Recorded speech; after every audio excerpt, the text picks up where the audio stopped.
começando agora mais um Se Liga Economia, o seu resumo de notícias para começar o dia por dentro de tudo. Hoje, quarta-feira, 9 de julho de 2025. E o cenário econômico, olha, continua agitado. Lá fora, a novela das tarifas americanas ganhou novos capítulos. Pois é. E por aqui no Brasil, a gente vê um retrato com luzes e sombras, né? Tem região exportando como nunca, mas o varejo deu uma sentida e o governo está lidando com um orçamento mais apertado. Exato. E ainda vamos dar uma espiada rápida na situação fiscal lá no Reino Unido. Fica ligado. Vamos começar então pelo cenário global. Ontem teve bastante movimentação vinda dos Estados Unidos, né? Exatamente. O assunto principal foi a decisão do presidente Trump de aplicar novas tarifas. 25% sobre produtos do Japão e da Coreia do Sul. 25%. É pesado. E elas começam a valer em 1º de agosto. Isso, na verdade, foi um adiamento, né? Porque o prazo original vencia hoje mesmo, dia 9. Ah, então adiaram. Isso. E não parou por aí, viu? Veio também a ameaça de uma taxa extra de 10% para países do grupo BRICS. Que inclui o Brasil. Que inclui o Brasil, exatamente. Essa tensão comercial toda, deixa todo mundo meio inseguro, né? Empresas ficam sem saber como planejar direito, investimentos acabam ficando na espera, e isso alimenta um debate que está quente. Essas tarifas, elas causam inflação ou não causam? Tem um relatório da Casa Branca dizendo que o impacto é pequeno, mas outras análises já mostram que alguns preços podem sim subir. Aí o Federal Reserve, que é o Banco Central americano, fica naquela sinuca de bico, sabe? Sem saber se pode cortar os juros para estimular a economia ou se precisa segurar a onda por causa da inflação. Complicado. E com toda essa confusão lá fora, como é que os mercados financeiros reagiram? Por aqui e no mundo. Olha, a palavra do dia foi volatilidade. O Ibovespa, nosso principal índice da Bolsa, caiu mais de 1%. Muito influenciado, claro, pelas quedas nas bolsas americanas, como o Dow Jones e a Nasdaq. Acompanhou lá fora, então. Isso. Já o dólar, que tinha subido bastante na véspera por causa justamente dessas ameaças de tarifas, ontem deu uma leve recuada em relação ao real. Uma leve queda. Ah, que bom. O Bitcoin continua forte, está ali perto do seu recorde histórico, mas o ouro teve uma pequena queda. Isso mostra bem como os investidores estão, buscando diferentes portos seguros nesse mar agitado, né? Faz sentido. Agora, olhando para dentro do Brasil, a situação parece ter uns contrastes bem marcantes, certo? Certíssimo.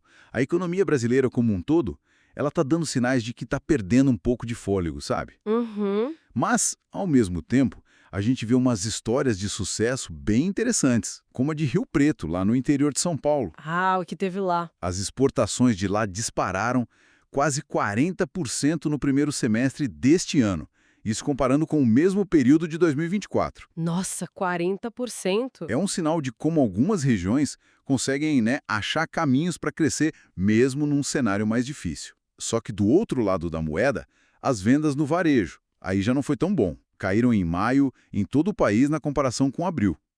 E o custo da cesta básica também continua sendo uma preocupação para muita gente. Embora, é verdade, tenha diminuído um pouquinho em algumas capitais. Algum alívio, pelo menos. Um pequeno alívio. Um dado positivo foi a taxa de desemprego, que caiu um pouquinho em junho. Ficou em 4,1% contra 4,2% em maio. Então, é uma mistura de sinais, sabe? Entendi. É um quadro complexo mesmo.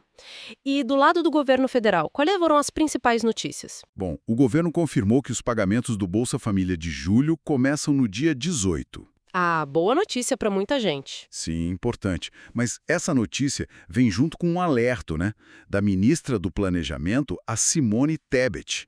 Ela descreveu o cenário fiscal para 2026 como desafiador. Desafiador, isso preocupa. Preocupa. Por outro lado, para ajudar um pouco nas contas, a arrecadação com o Imposto sobre Operações Financeiras, o IOF, bateu recorde em junho. Ah, isso ajuda. Ajuda um pouco, sim. Na política externa, o Brasil esteve bem ativo.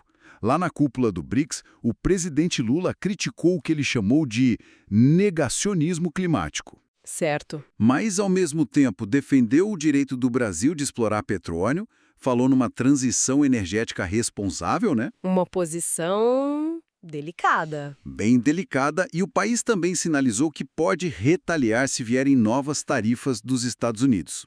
Mas, ao mesmo tempo, continua negociando um acordo comercial direto com os americanos.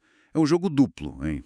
Tem que jogar em várias frentes. Exato. E um dado curioso: no primeiro semestre, o Banco Nacional de Desenvolvimento Econômico e Social, o BNDES, emprestou mais dinheiro para a indústria do que para o agronegócio. Isso é uma mudança, não? Pode ser um sinal de mudança de foco ou talvez de uma recuperação da indústria, né?